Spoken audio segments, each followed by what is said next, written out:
Hello everyone, welcome back to your channel. Today we will start our video with the solution of NEET 2023 physics question. Okay, NEET 2023 के जो NEET exam है 2023 के वो हो चुके हैं कुछ दिन पहले, तो उसका जो फिजिक्स का क्वेश्चन था वो हम अभी सॉल्व करेंगे इस वीडियो में. ओके, सो ये हमारा फर्स्ट क्वेश्चन है जो बोर्ड पे आप लोग दिख रहे हैं. पहले वो क्वेश्चन स्क्रीन पे देख लीजिए, फिर वो क्वेश्चन का सोल्यूशन हम यहाँ पर करेंगे.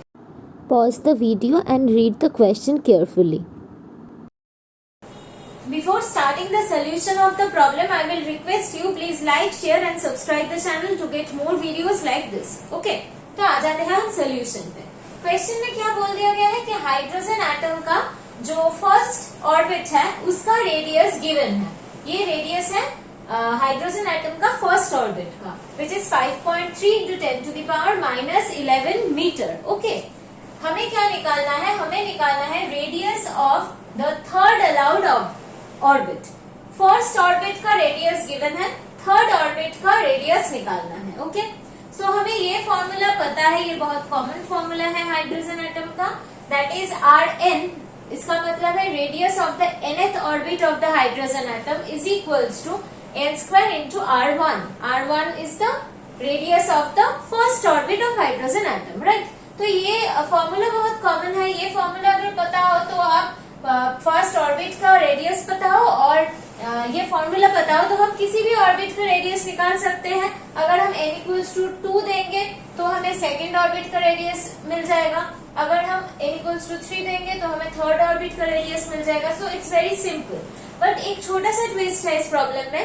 ये क्वेश्चन दिया गया है मीटर में, लेकिन जो आंसर्स आपने देखे ऑप्शंस में वो सारे एंगस्ट्रॉम में हैं. ओके, वो सारे एंगस्ट्रॉम यूनिट में हैं.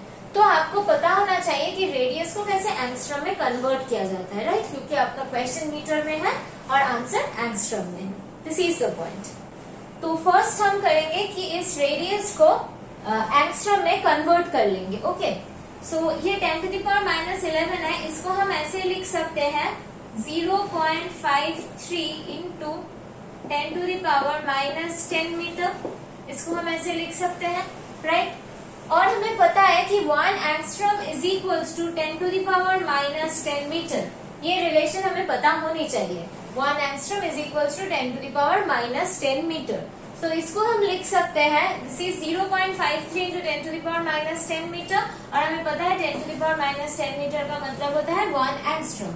तो इसको हम लिख सकते हैं 0.53 angstrom. Okay, so radius of the first orbit of hydrogen atom is 0.53 angstrom. अब इसको हम इस फॉर्मूला में पुट कर देंगे. हमें निकालना है radius of the third allowed object. So n के वैल्यू हम 3 लिखेंगे, this is 3 square, and R1 के वैल्यू है 0.53, राइट.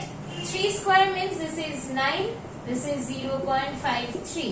अब हम इसको कैलकुलेट करेंगे. R3 is equals to this is 7,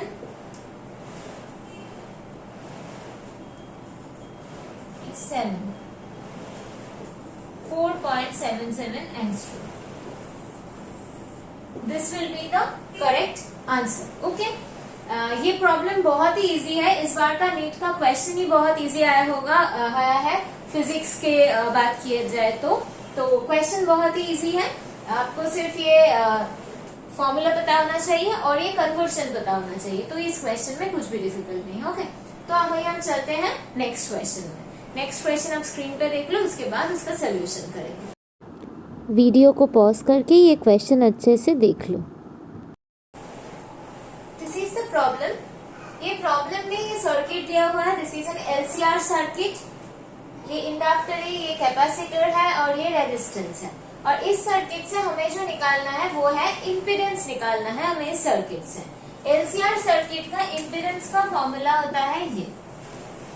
this is the formula of the impedance for LCR circuit. Okay, R मतलब है रेजिस्टेंस, तो यहाँ पर R का वैल्यू गिवन है. R का वैल्यू गिवन है 10 ओम.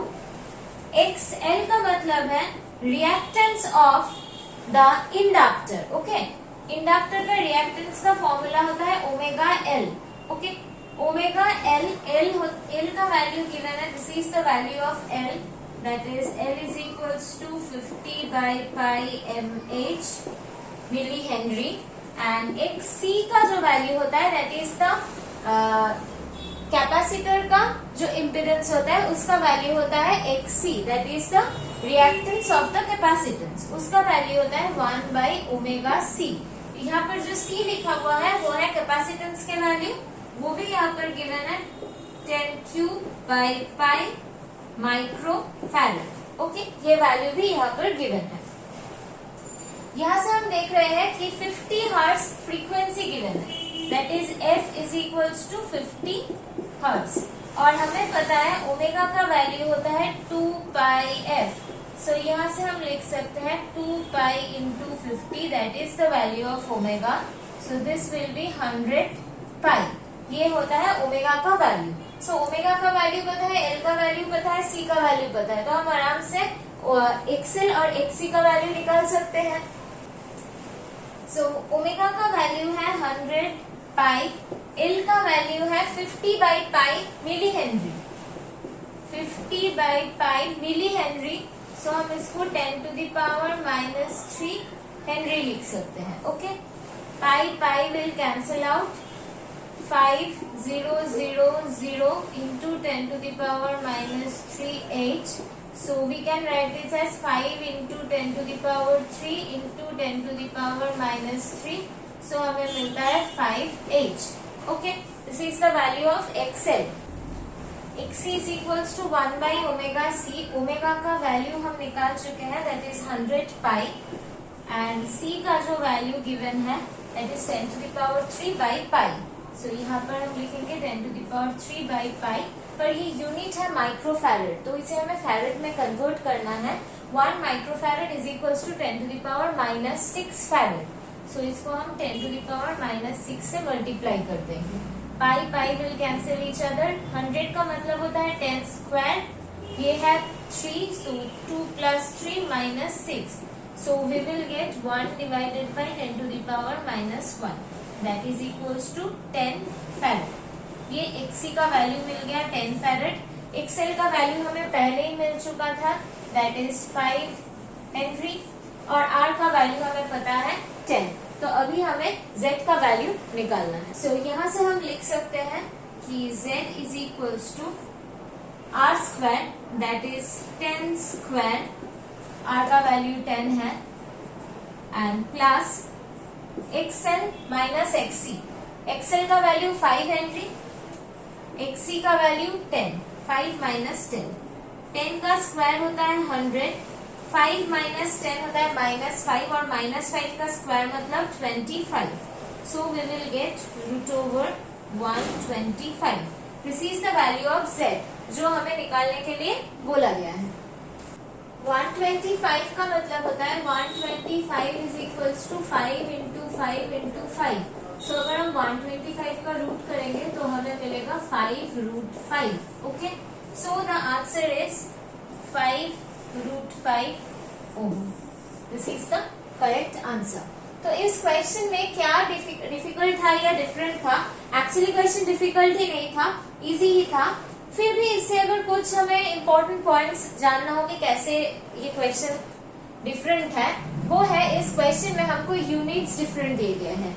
ये मिली हेनरी में है, ये माइक्रोफैरेड में है, ये ओहम में है। अगर आप इन तीनों को एक साथ कैलकुलेट कर लो तो आंसर गलत आ जाएगा।